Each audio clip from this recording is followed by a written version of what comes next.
Et si on se retrouvait pour que je puisse vous présenter les livres que j'ai lus au mois de novembre? Et croyez-moi, il y en a pas mal.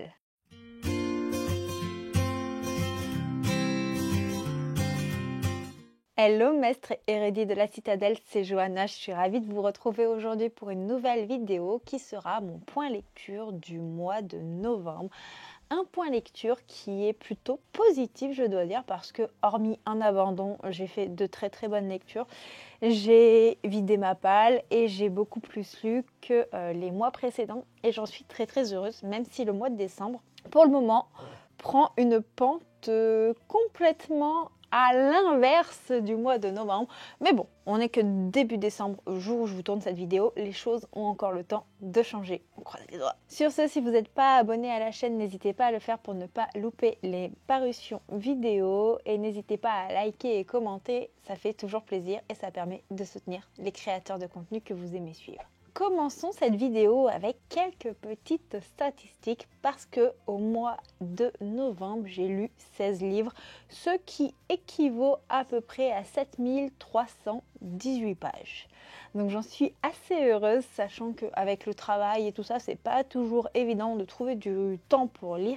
Et j'ai lu quelques pavasses quand même, même s'il y a également des petites romances. Et j'avoue que la romance s'aide plutôt pour exploser son score de lecture. En termes de format de lecture, j'ai lu majoritairement en papier, puis après en audio et un chouïa en e-book. 56,3% de mes lectures sont des lectures papier, ce qui est plutôt positif. 37,5% de mes lectures sont de l'audio et les 6,3% restants sont de l'e-book. Donc franchement, c'est top. Je vois en regardant mes statistiques qu'il y a vraiment un petit peu de tous les formats de lecture, mais c'est très représentatif de ma façon de lire au quotidien. En termes de genre littéraire lu, on a une majorité de romances pour le mois de novembre et cela s'explique déjà parce que j'étais dans un mood romance, mais aussi parce que début novembre je suis allée au festival New Romance qui avait lieu à Lyon et de ce fait avec le festival qui a eu lieu, les petits achats que j'ai eu lieu, c'est assez logique en soi, mais je n'ai pas lu que ça. Donc 50% tout pile de mes lectures représentent de la romance. Ensuite, la romantaisie prend quand même un pas un peu plus prégnant sur les 50% restants avec 25% de mes lectures. On a 12,5% qui concernent la fantaisie et 12,5% qui concernent les lectures graphiques. Donc franchement, je suis assez contente aussi de ces petites statistiques. C'est assez représentatif. Il y a des mois où c'est la fantaisie qui est en majorité, d'autres mois c'est la romance. Mais cela reste assez éclectique en termes de style et ça me représente plutôt bien. À présent que ces petites statistiques sont faites, place aux avis lecture. Il y a un livre que j'ai lu dont je ne vais pas vous parler parce que c'est déjà une relecture. Il s'agit du tome 1 de Divine Darkness de Hannah Tress. Je vous ai fait un update le mois dernier sur ce tome 1, sur le fait que c'était un tome assez introductif qui mettait en place un univers de romantaisie avec une humaine des mondes souterrains qui a été enlevée pour un mariage qui a été arrangé avec le dieu du soleil, Sun, mais suite à des divergences entre les divinités, son frère ennemi Night va enlever l'épouse, plutôt la future épouse de son frère. Et il se dit, tiens, si je concluais un pacte avec elle pour qu'elle devienne mon amante officielle, du moins faire croire qu'elle est mon amante officielle pour pouvoir énerver mon frère. Voilà, ça c'est, on va dire, le résumé un peu bateau que je vous ai fait de base. Pour plus de détails, n'hésitez pas à aller voir la vidéo précédente. Mais aujourd'hui, je vais vous parler des tomes 2 et 3 qui sont mes deux premières lectures du mois de novembre. Parce que quand je suis allée au festival New Romance à Lyon, à peine achetés, à peine ils étaient lus. Si vous voulez d'ailleurs le détail de mes lectures, le petit vlog sur le sujet, n'hésitez pas à aller voir le vlog sur le festival Hugo New Romance. Je vous ai tourné un petit vlog pour cette période-là et lors de mes lectures de Divine Darkness. Donc voici le tome 2 de Divine Darkness qui reprend là où le tome 1 s'arrête. Et si vous pensiez dans le premier tome avoir un petit peu saisi toutes les bases et les enjeux de l'univers, Et bien croyez-moi, ce n'est absolument pas le cas. On a un début de tome 2 qui est assez déroutant. Pour moi, même si on est dans la romantaisie, il y a quand même des scènes qui sont assez sombres et qui tirent un petit peu vers le dark. Donc s'il y a des petites choses qui peuvent vous trigger, n'hésitez pas à regarder les avertissements et les thématiques de ce bouquin, parce qu'il y en a pas mal qui peuvent choquer, mais toutefois je ne les mentionnerai pas en vidéo parce que je ne souhaite pas spoiler les personnes qui ne veulent pas l'être et qui veulent se lancer dans cette lecture les yeux fermés. Dans ce tome 2, Anna va continuer de développer son univers, mais surtout ses personnages. Le début de ce tome 2, il y a des scènes qui sont très déroutantes, des scènes qui vont mettre mal à l'aise, des scènes qui peuvent faire grincer des dents, mais croyez-moi, il ne faut absolument pas s'arrêter là. Si vous avez déjà lu du Anatrice, vous le savez. Elle aime bien choquer ses lecteurs avec certaines scènes. Mais ces certaines scènes ont une raison. Et cette raison est expliquée plus tard. Voilà, c'était le petit disclaimer. Là, la subtilité des petites nuances de l'univers, des différents conflits qu'on a pu apercevoir dans le tome 1 vont se dévoiler petit à petit. Et on va voir plein de choses, tant sur le plan politique que sur les personnages. Je vais rester assez vague sur certaines thématiques et certains sujets parce que je ne veux absolument pas spoiler ou donner des indices sur la direction de la saga en fait pour les personnes qui n'ont pas lu le tome, ou plutôt la trilogie. La plume d'Anna, vous savez que j'en suis une grande amoureuse, c'est mon autrice préférée. Elle maîtrise vraiment ses univers, ses descriptions, l'ensemble est vraiment très visuel. Et comme pour toutes ses précédentes sagas, quand vous lisez ces livres, vous voyez qu'elle vous sème des indices. Voilà, un petit peu comme le petit poussé, elle va vous semer des indices et vous les avez sous votre nez, mais vous ne les voyez pas tout de suite de prime abord. Et personnellement, j'ai trouvé que dans ce tome 2, il y avait une émotion qui était géniale. Surtout à partir de la moitié de ce tome 2 jusqu'à la fin, j'ai vraiment été prise dans l'émotion des personnages. J'ai dû faire certaines pauses pour me remettre de certaines scènes qui étaient très très dures moralement. J'ai été scotchée aussi par certaines petites choses. Vous le savez, Anna est une auteure sadique. Voilà, on ne s'en cache pas. Est-ce qu'on aime les auteurs sadiques par ici? Oui. Je me doutais d'une petite chose et si j'ai vu juste, j'en ai été à la fois ravie et à la fois dépitée. Night, c'est un personnage qui est très ambivalent. Contrairement à beaucoup de sagas de fantasy où vous découvrez des fois des personnages qui ont l'air sympathiques et qui en fait sont de vrais connards. Ici, vous avez un personnage au départ qui va vous faire ressentir des personnages très particuliers. Vous ne savez pas s'il faut le détester, s'il faut l'aimer, quelle direction ça va prendre. Et croyez-moi que là-dessus, Anna, elle a énormément bien joué. Toutefois, ça peut passer ou ça peut casser avec le lecteur. Personnellement, moi j'ai adoré découvrir les fêlures de ce personnage, bien que on ne sait pas tout dans ce tome 2. Et j'ai adoré voir les contradictions qu'il y a, puisque c'est un personnage qui justement a énormément de contradictions. Et j'ai adoré voir la force de ses sentiments. C'est un personnage qui a des fois des paroles très particulières, mais aussi qui peut avoir des paroles qui sont les plus belles du monde. Voilà. Comme je vous dis, c'est vraiment du Morally Grey du début à la fin avec ce personnage. Il a une conscience, il a une morale, mais tout autant, il peut avoir des actes qui se contredisent parce que on est quand même dans le royaume du vice. Et il ne faut pas oublier ça en lisant ce tome 2, c'est que vous vous situez dans le royaume du vice. Donc forcément, vous allez faire face à des mœurs qui ne sont pas forcément en accord avec les vôtres. Après, j'ai été vraiment captivée par l'univers. Attention toutefois, pour ceux qui n'aiment pas les scènes spicy, cette trilogie en contient un grand nombre. C'est vraiment pour public averti. Mais voilà, comme d'habitude avec Anna, le spicy n'est pas là juste pour être là. Il ajoute une plus-value au récit. Et là, n'oublions pas qu'on est dans le royaume du vice. Donc de ce fait, toutes les formes de vice sont présentes. Je vais passer à mon avis du tome 3 parce que le tome 2 s'est terminé de façon à ce que je n'ai pu qu'enchaîner avec le tome 3. C'était une question de survie. Et là, ce tome 3, je pense que c'est mon tome préféré. Ce tome 3 est pour moi le plus important de la saga parce qu'il est palpitant et il va amener une autre dimension à l'histoire, c'est-à-dire que là, vous avez vraiment toutes les clés en main. C'est-à-dire vous connaissez le royaume des mortels, vous connaissez le royaume du soleil, vous connaissez le royaume de la nuit et vous allez être dans un melting pot de contradictions, de jeux de cours, de rivalité, de secrets, de révélations, de tensions. Et chaque détail est exploité avec des scènes plus que visuelles.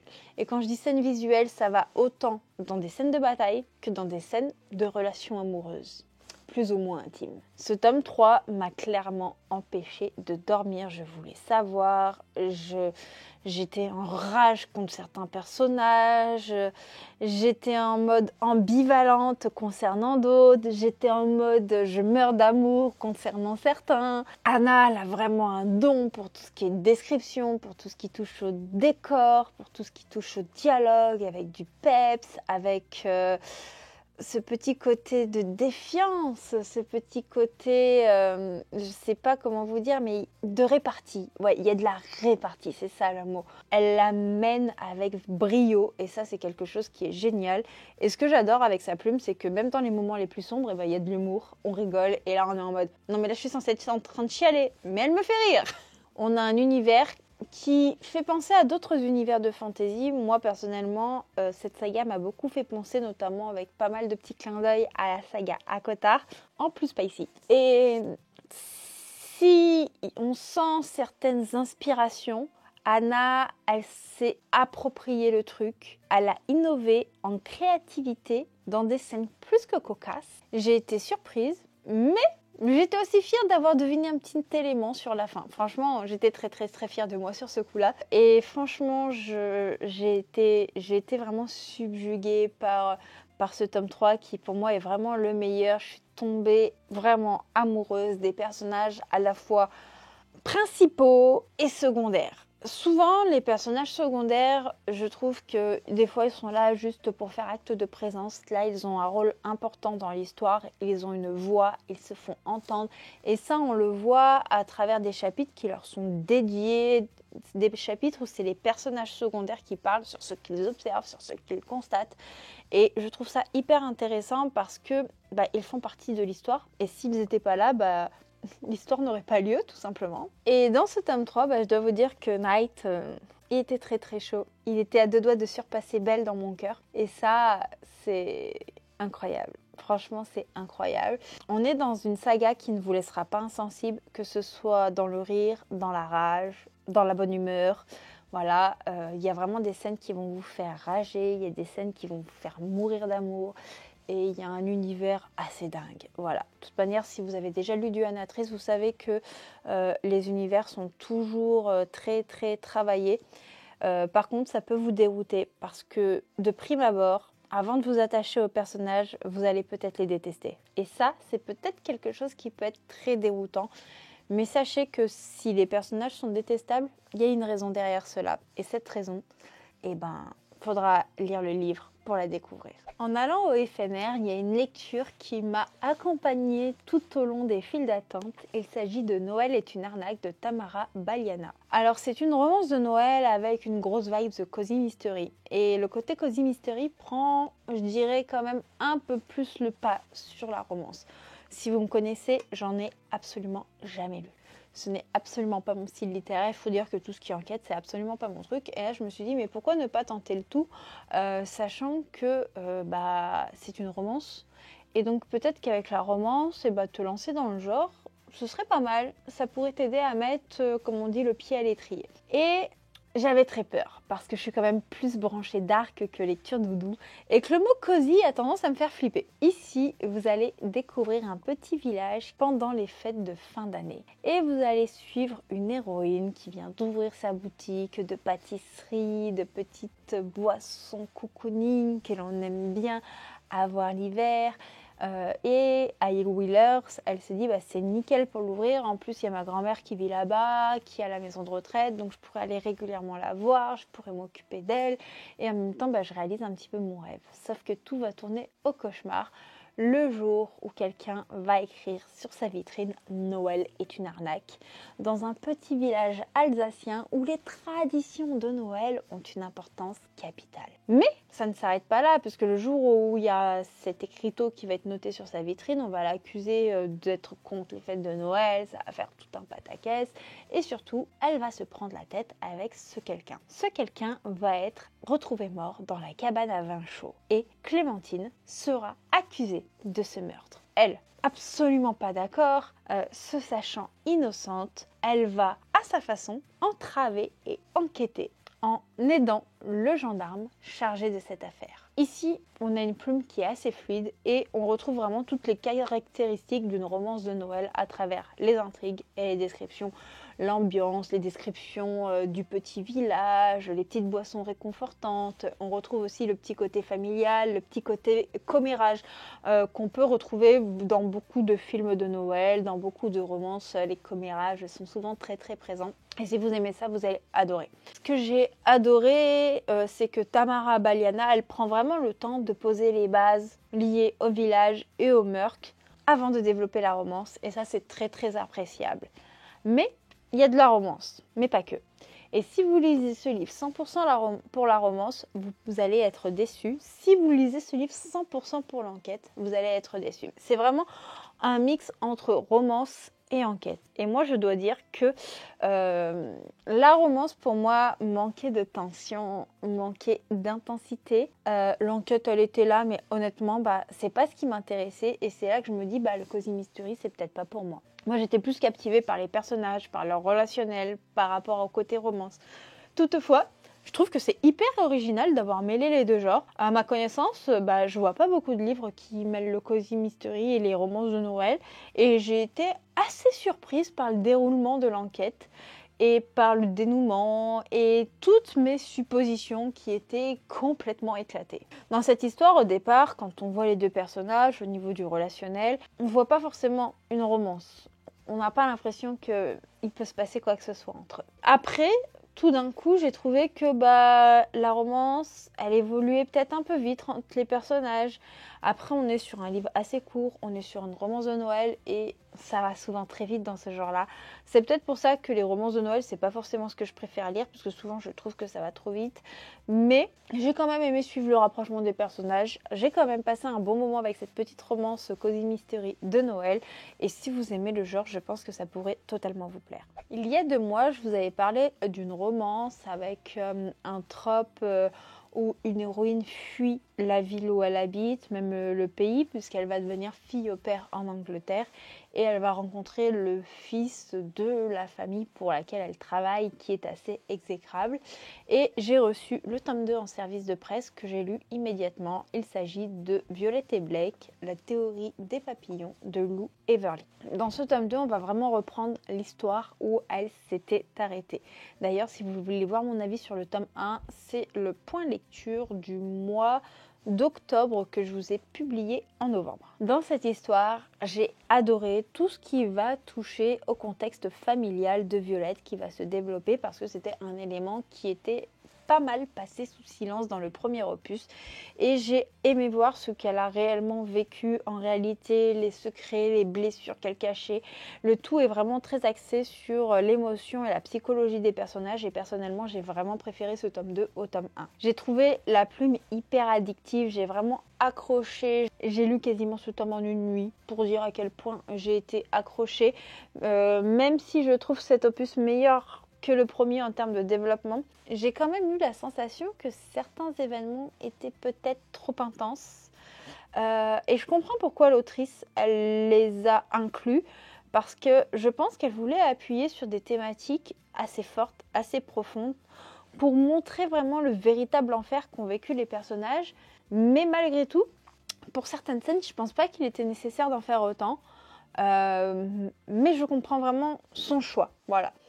C'est vraiment un ressenti qui est assez personnel, comme tout avis que je vous présente dans cette vidéo. N'oublions pas que les ressentis lecture, c'est très personnel et que moi je peux ressentir quelque chose avec un livre, avec des personnages que je vais adorer, que vous pouvez détester.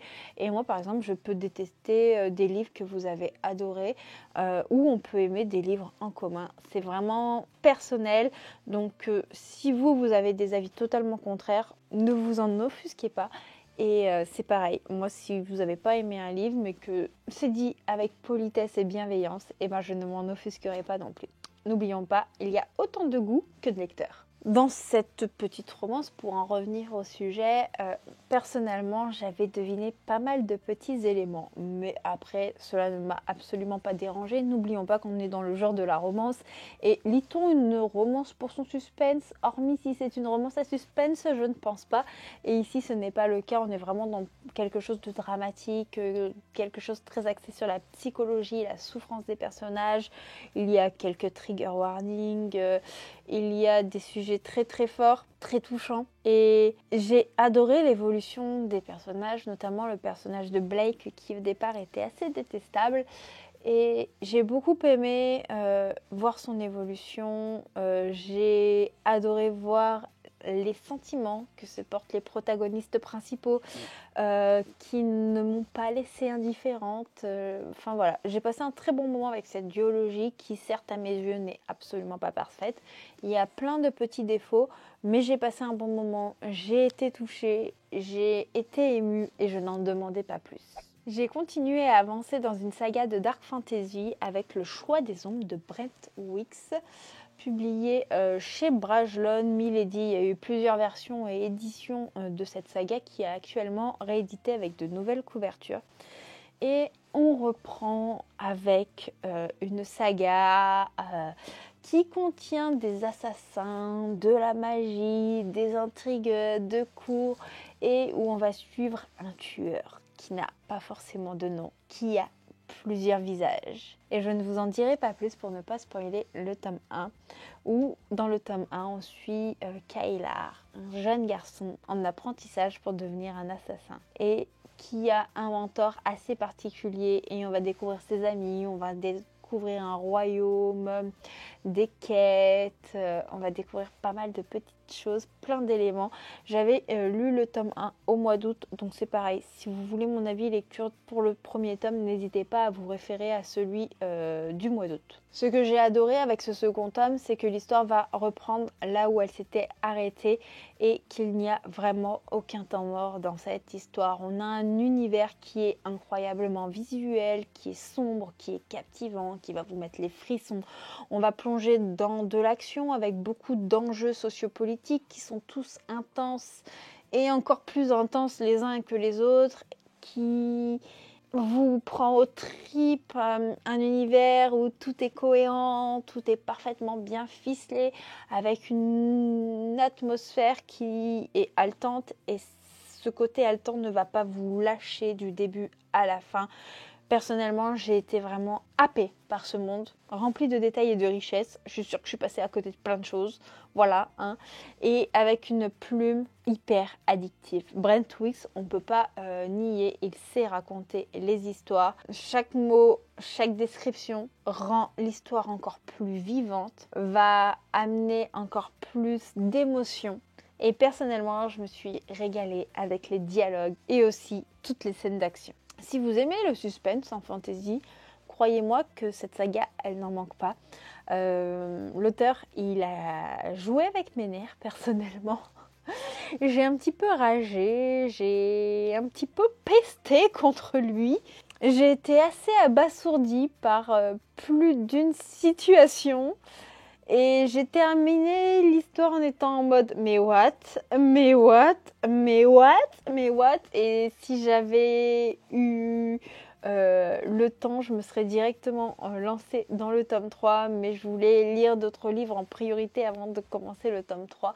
Mais en tout cas, ce tome 2, pour moi, il a été juste incroyable. Et on a une saga de Dark Fantasy qui est incroyable. On a un contexte sociopolitique qui est très dur, très dark, mais personnellement, j'ai trouvé que tout était fascinant, tant les personnages que l'intrigue. J'ai adoré voir nos héros avec des dilemmes moraux qui vont rendre certains choix très frustrants pour le lecteur. Et en même temps, ces choix, s'ils peuvent nous faire pester, ils nous montrent aussi que les personnages ils sont humains, que les personnages, comme nous, font des erreurs, prennent des décisions parfois irréfléchies. Et en même temps, on se dit, mais comment moi j'aurais pu agir si j'étais dans leur situation? Et je pense que j'aurais pas fait mieux. Et en tant que grande flippette, à mon avis, je ne serais pas aussi badass qu'ils le sont. Je me serais cachée sous la table ou derrière un mur ou dans une rue et j'aurais attendu que les choses se passent. Mais en tout cas, j'ai adoré tous ces aspects-là parce que les personnages, par rapport à tout ça, je les ai trouvés vraiment attachants et c'est juste incroyable.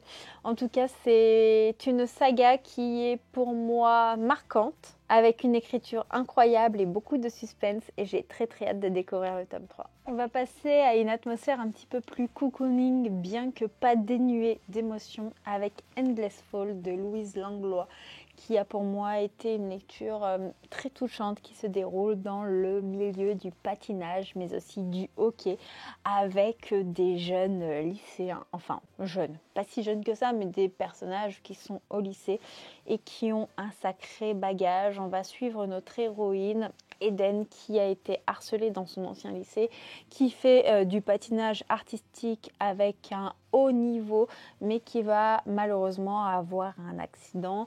Cet accident va mettre fin à sa carrière de patineuse professionnelle, grosse rééducation, mais surtout elle ne se voit pas recommencer à retourner en cours et à continuer sa vie dans le lieu de vie actuel. Pour aider leur fille qui souffre énormément d'un point de vue physique et moral, ses parents vont se dire que ce serait bien de déménager. Dans ce nouveau lieu, Eden va rencontrer un groupe d'amis juste incroyable. Et dans ce groupe d'amis, il y a Cole. Cole qui fait du hockey mais qui a quelques déboires et il va avoir besoin d'Eden pour pouvoir retrouver son niveau sur la glace. Je ne vous en dis pas plus, mais Endless Fall, c'est une histoire incroyable, bien que ça va bien plus loin que les pirouettes, les compétitions et que la romance. C'est une histoire avant tout de reconstruction.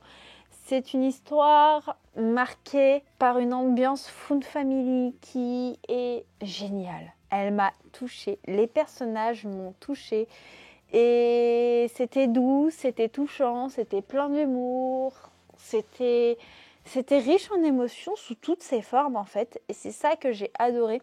L'autrice, j'ai trouvé qu'elle avait vraiment une écriture fluide qui sait faire passer justement ce melting pot qui vous chamboule émotionnellement parlant.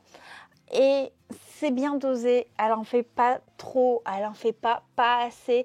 On va vraiment ressentir les joies mais aussi les douleurs du quotidien. C'est simple, c'est percutant et je trouve que l'ensemble fonctionne super bien. Il y a des moments qui sont un petit peu prévisibles, mais comme je vous ai dit, dans la romance, est-ce qu'on s'attend à du suspense? Je ne pense pas.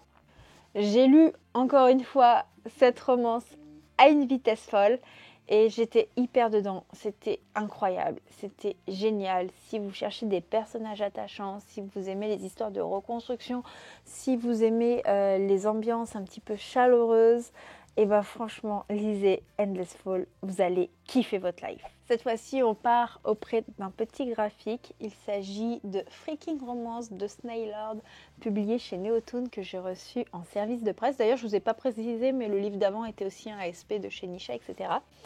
Et pour le coup, on est dans un graphique avec des personnages qui vivent dans le même appartement, mais pas sur le même plan. On ne sait pas trop si c'est un fantôme, s'il y a un deuxième plan astral et tout dans le premier tome.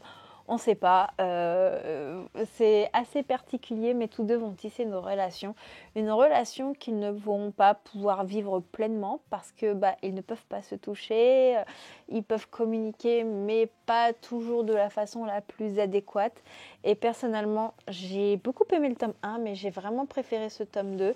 Au niveau du graphisme, je vous montre vite fait une ou deux planches, mais je ne peux pas trop vous en montrer non plus, étant donné que je veux absolument pas vous spoiler, mais on est sur ce genre de dessin là et personnellement je les trouve très très sympas. Regardez-moi l'intérieur, il est vraiment magnifique et Ce tome 2 va continuer de dévoiler un univers qui, à mes yeux, est assez captivant.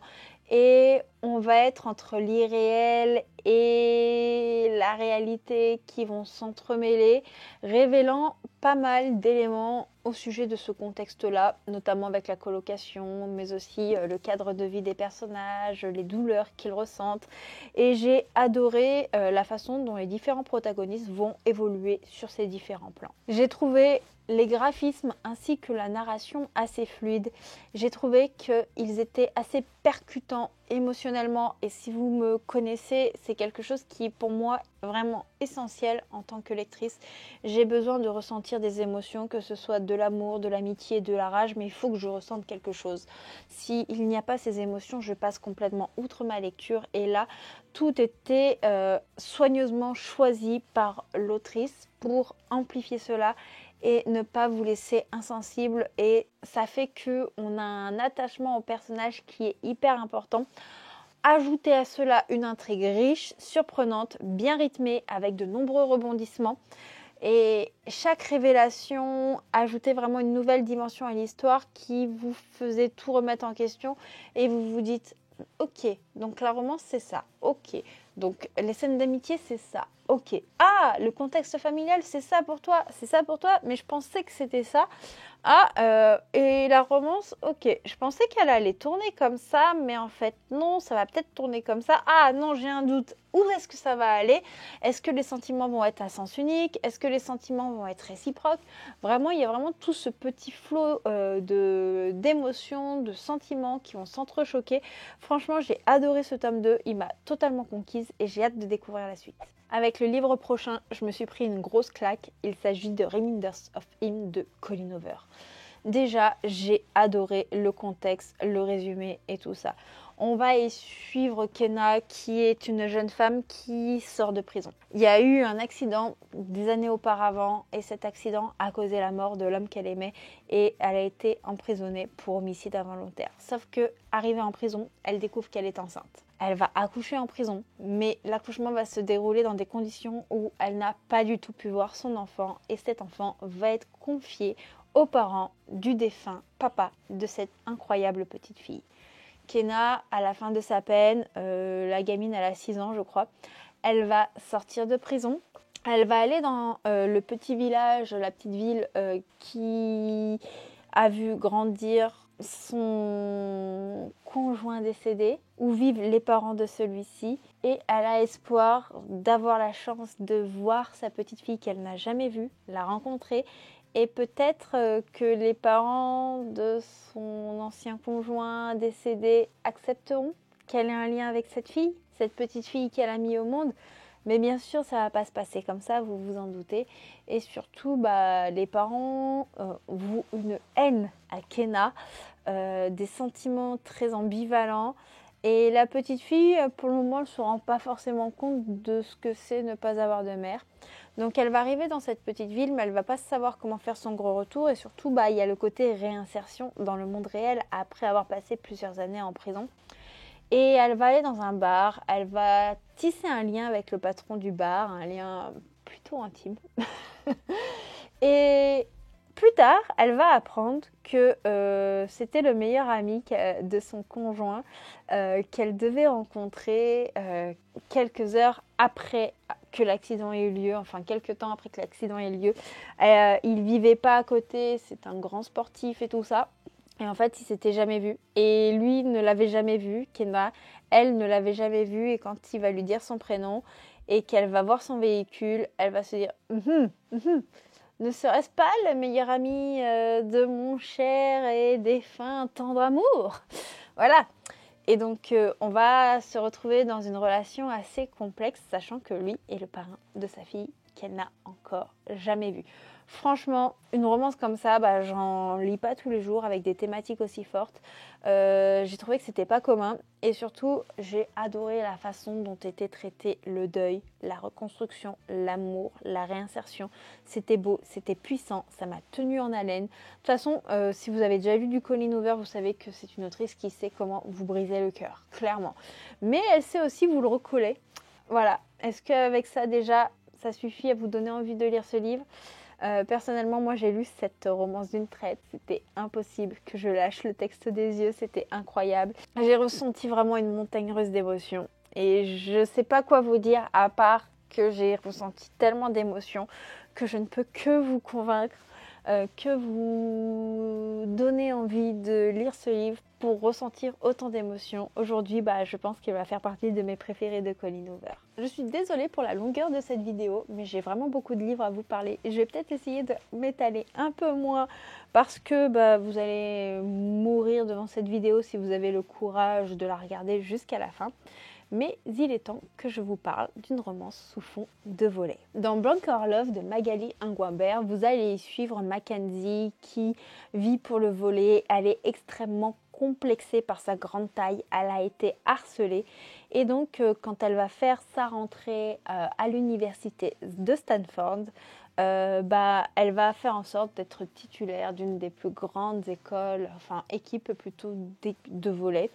Et elle a un obstacle sur sa route, déjà les filles qui sont déjà titulaires, qui font des matchs et tout, mais également le coach adjoint qui est assez agaçant bien que séduisant. Il faut savoir qu'Andy, le coach adjoint, justement, c'est un ancien sportif de haut niveau dans le volley qui est devenu entraîneur adjoint suite à une grosse blessure professionnelle. Donc il sait de quoi il parle et on va dire qu'il va arriver à déceler les faiblesses de Mackenzie. Entre eux, la relation promet d'être assez tumultueuse et on va être dans une histoire qui va mettre le volley en avant, mais également une romance qui se développe petit à petit au fil des entraînements.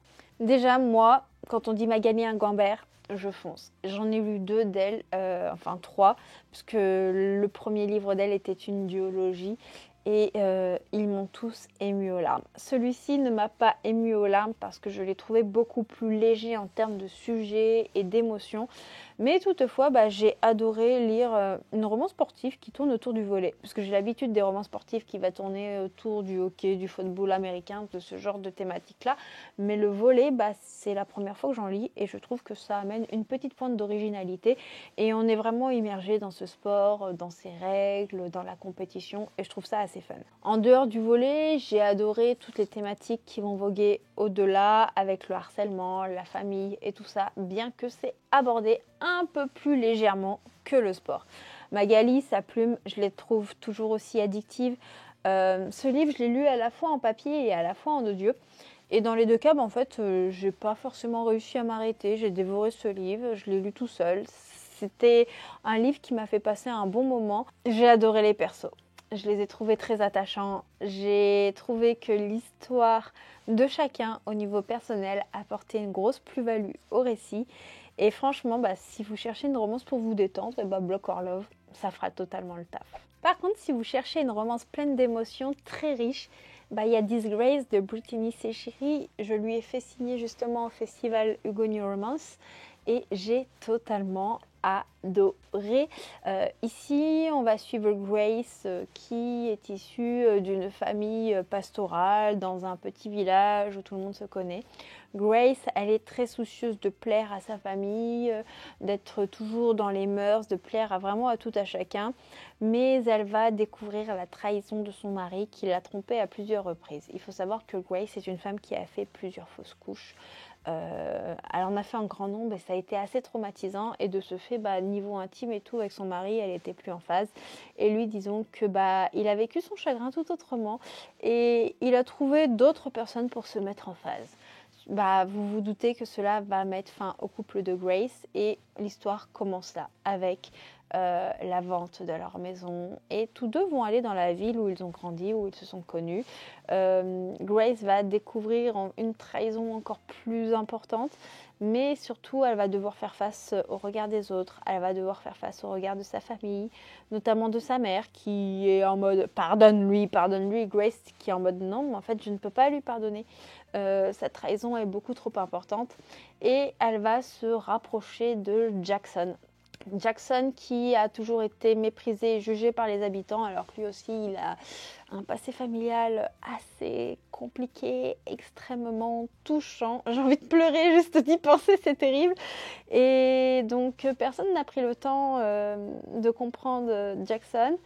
Sauf que Grace, elle va essayer de le comprendre et tous deux vont se comprendre dans l'adversité. On va voir leur romance, leur vie perso, leur tourment qui se développe sous nos yeux. C'est vraiment une histoire très bouleversante. C'est une histoire qui à la fois vous touche, vous bouleverse par ses thématiques, mais peut aussi vous apporter une lueur d'espoir. C'est une histoire qui vous fait ressentir des émotions de manière très brute, mais qui sont également exploitées avec énormément d'intensité. Et personnellement, j'ai eu les frissons, j'ai eu mal au ventre. Les sujets abordés aussi ont fait écho parce que il y a des choses dans le vécu de Grace, dans son parcours qui me touchent personnellement. De toute façon, si vous avez déjà lu du Brittany C'est Chérie, vous savez que niveau émotion, elle est incroyable. Elle sait manier les mots comme personne, elle sait faire ressentir énormément de sentiments. Et pour le coup, quand je vous dis que quand je lis de la romance, je ne cherche pas forcément du suspense, là, il y a un petit twist dans cette histoire qui m'a surprise, sans totalement me surprendre, mais j'ai quand même été surprise. Ce moment où dans une lecture tu te dis mais non, c'est pas possible. Mais si, en fait, c'est possible. Franchement, c'est une romance avec une psychologie hyper bien travaillée au niveau des personnages et une plume qui ne pourra pas vous laisser insensible. Après Disgrace, j'ai enchaîné avec Love Charlie de Delinda Dane, qui est un Friends to Lovers de qualité. On va y suivre Charlie et Lex, qui sont meilleurs amis, qui ont grandi ensemble. Charlie, sa maman étant décédée, on va dire que c'est les parents de Lex qui s'en sont occupés après le décès de celle-ci, étant donné que la maman de Charlie était la meilleure amie de celle de Lex. Donc on va dire qu'ils ont grandi ensemble, ils sont des amis très proches et Charlie, si elle cherche la femme parfaite pour Lex, il a des sentiments pour sa meilleure amie. Voilà, mais il ne sait pas comment lui dire et il a vraiment peur de gâcher cette amitié. Charlie va tout faire pour trouver la femme parfaite pour Lex. Elle va lui demander de faire pareil, sauf que le jour où il aura une copine, une relation sérieuse, elle aura un pincement au cœur. Mais Charlie, elle est vraiment prête à tout pour Lex, même à s'effacer, même à faire une croix sur leur amitié si cela peut apporter le bonheur de celui-ci parce qu'elle l'aime de manière inconditionnelle. Et on va suivre vraiment cette romance Friends to Lovers, mais il y a d'autres sujets qui sont amenés dans l'histoire. Je ne vous dirai pas lesquels pour ne pas vous spoiler.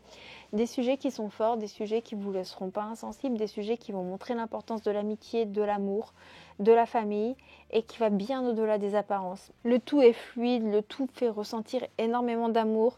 Les personnages, ils sont intenses, on ressent vraiment la connexion, on sent les bases d'une amitié solide, on sent que l'un et l'autre sont tout pour l'autre. C'est une histoire qui va également parler de deuil, c'est une histoire qui va parler d'avenir, c'est une histoire qui est incroyablement touchante, qui va vous faire sourire en même temps qu'elle va vous faire frémir. En tout cas, moi j'ai adoré lire Love Charlie de Delinda Dane. On passe à une fantaisie avec le tome 2 de Ruin de Angel Arkin. Comment te dire, ou plutôt comment vous dire que ce tome 2, ça a été assez compliqué entre lui et moi. Alors si aux finalités j'ai adoré, on va dire que je me suis rendu compte que j'avais rien bité au tome 1 et j'avais rien bité au début de ce tome 2. Heureusement qu'on l'a lu en lecture commune et que les filles ont fait preuve d'une patience exemplaire pour pouvoir m'aider à cerner beaucoup d'enjeux. Je crois qu'on est quand même pas mal dans cette lecture commune à avoir eu du mal à cerner certains enjeux. Mais il y a 2 lectrices au top dans notre groupe de LC qui sont incroyables, qui sont des cerveaux au top du top et qui vous aident à comprendre quand vous passez totalement à côté des choses. Ruin, c'est un univers hyper complexe en termes de fantaisie et un univers qui est assez inégal dans le découpage des tomes. Le tome 1 est vraiment tout petit, le tome 2 est absolument énorme. Le tome 1 va vraiment à peine poser le base quand le tome 2 va lancer vraiment une intrigue, même si on ne sait absolument pas dans quoi on se lance. On va suivre plusieurs personnages, on va suivre la quête d'une épée, mais aussi la quête de la réincarnation d'un des plus grands guerriers. Il faut savoir que Ruin se passe dans l'univers du porteur de mort, et on dit qu'on peut lire Ruin en dehors du porteur de mort. Oui, effectivement, vous pouvez le lire, ça ne gênera pas la compréhension.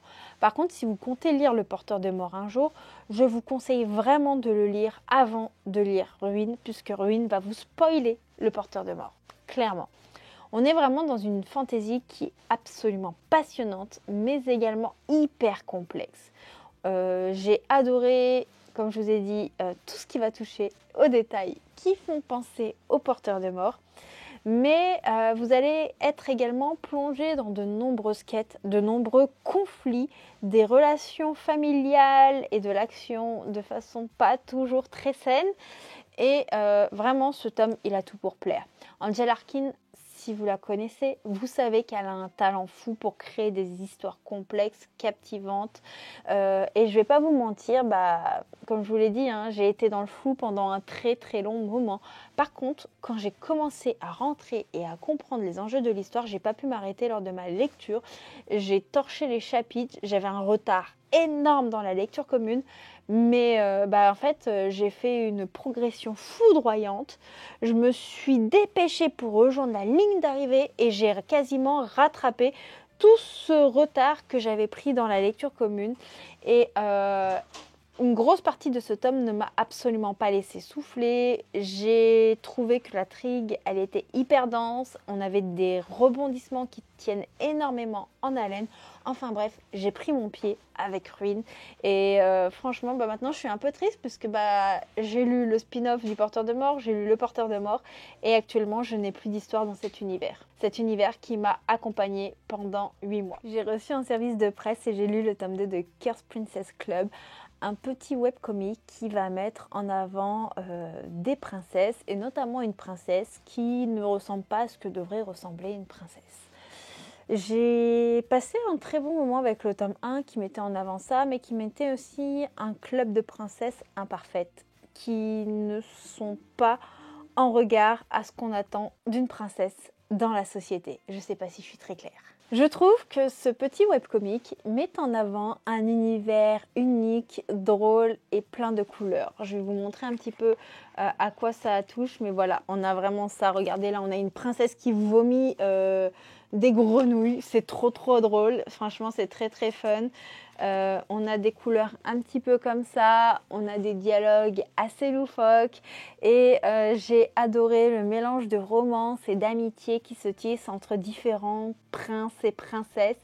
Et je lance une petite mention spéciale à la confrérie secrète des princesses imparfaites et maudites qui apporte vraiment une très belle originalité à l'histoire avec de nombreux clins d'œil aux contes que l'on connaît mais qui sont réappropriés de manière vraiment très humoristique. On a vraiment une explosion de couleurs dans le graphisme et je trouve que l'ensemble donne vie à énormément de scènes et je suis totalement conquise personnellement par tout ce qui va toucher à la colorimétrie que je trouve très très agréable à regarder et surtout pour moi c'est un webcomic qui peut être lu par des enfants de l'école primaire, des collégiens parce qu'on est dans quelque chose de simple et d'attrayant et je trouve le concept hyper rafraîchissant. Et j'ai adoré vraiment les différentes relations d'amitié, d'amour. J'ai adoré l'exploration de la différence avec la façon dont c'était traité. J'ai adoré voir les personnages qui sont à mes yeux très touchants. Enfin bref, j'ai passé un très bon moment avec ce second tome et je pense que c'est une saga que je ferai lire à des jeunes dans mon entourage parce que clairement, je pense que ça pourrait beaucoup plaire à certains d'entre eux. Le livre suivant, c'est le gros flop du mois de novembre. C'est une saga que j'abandonne. Toutefois, guettez bien parce que je vais vous faire gagner les 2 tomes du spin-off de Le sang et la cendre. Donc une lumière dans la flamme et une braise, je sais plus trop quoi. Je vais vous les faire gagner en concours parce que je m'en sépare et je me dis autant vous faire gagner les exemplaires reliés, ça pourrait plaire à certains d'entre vous. Alors il faut dire que de base je suis pas fan des spin-offs et si je passe un bon moment avec la saga et le sang et la cendre, le spin-off me plaît absolument pas. J'ai en horreur les personnages, j'ai en horreur le spicy. Vous trouvez la saga du sang et la cendre très spicy? Eh croyez-moi, le spin-off bat tous les records. J'ai jamais vu autant de scènes de smut dans un livre. Clairement, c'était trop. Il n'y avait même plus d'intrigue, il n'y avait même plus d'histoire. Clairement, on enlève presque tout le livre dans ce tome-là pour pouvoir former la véritable histoire de ce tome. Voilà. Hormis du smut, il ne se passe pas grand-chose. Et comment je le sais? Parce que je l'ai lu en lecture commune. Et moi, si je l'ai abandonné à un peu plus de 50%, le tome, je me suis quand même farci 50%. Si je m'étais écoutée, je crois que je ne l'aurais même pas lu, ce tome-là, honnêtement. Et les filles m'ont dit, bah, tu n'as rien loupé. Voilà. Je ne vais pas m'attarder plus. Je suis pas là pour dénigrer, pour décrire un livre, mais clairement, ce livre n'était absolument pas pour moi. Et en parlant de concours, guettez bien aussi parce que normalement, vendredi dernier, au jour où vous avez cette vidéo, il n'est pas encore en ligne au moment où je vous la tourne, mais au jour où vous avez cette vidéo, vous avez également un concours pour gagner le tome 3 de Divine Darkness. Pour terminer ce point lecture sur une bonne note, j'ai lu Hors d'œuvre et préjugés de Émilie Parizeau, publié chez Hugo New Romance. C'est un roman que j'ai acheté au FNR dans l'espoir de voir l'autrice et de lui faire signer. Si vous avez vu le vlog du FNR, vous savez que ça s'est pas passé comme prévu. Je n'ai pas pu le faire signer, il y avait trop de monde dans les files de dédicaces. Toutefois, ce premier tome m'a fait passer un très bon moment. C'est également une romance où il y a peu de spicy, si jamais ça vous intéresse. Il n'y a quasiment pas de spicy là-dedans. Voilà, il y a des petites allusions un peu graveleuses, mais il n'y a pas de scène de smut de façon très décrite. Et dans cette histoire, on va y suivre Lazare et Thelma. Lazare, c'est un cuistot, il a ouvert son restaurant avec son meilleur pote.